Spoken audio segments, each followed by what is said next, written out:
great bells of St. Peter's have never seen a time like this. Normally they're rung in their grand chorus only on great occasions, Christmas, Easter, the election of a new pope.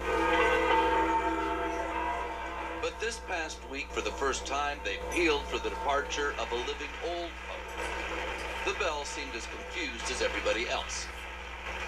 The Catholic Church is an institution founded on faith, but it is also about rules. And there were no set rules about how a pope should leave, let alone move to a hilltop palace outside of Rome.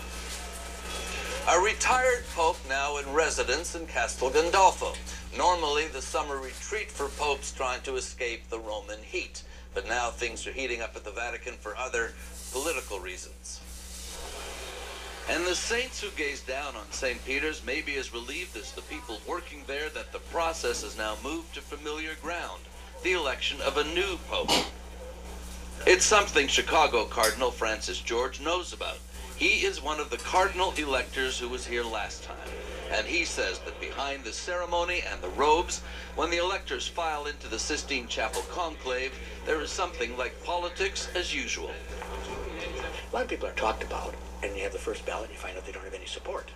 So that's when the rubber hits the road and you, oh, okay, there they are. The image of rubber hitting the road in the Sistine Chapel is a good one, so let's stay there for a minute.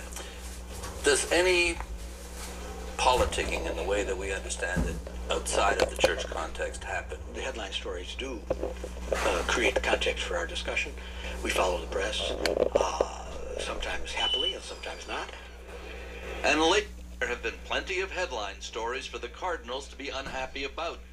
Longtime Vatican correspondent Marco Politi has never seen anything like it. You have financial problems, you have problems of image problems, very deep image problems, you have the problems of a sex abuse scandal, and of course this earthquake represented by the resignation, by the free resignation of a pope. This is one of the toughest moments of the church in the last 30 years, for sure. The next time the bells ring, it will be for a new pope. But with all the cardinals have to talk about, even before they get down to voting, it may be a while before St. Peter's once again hears their glorious sound.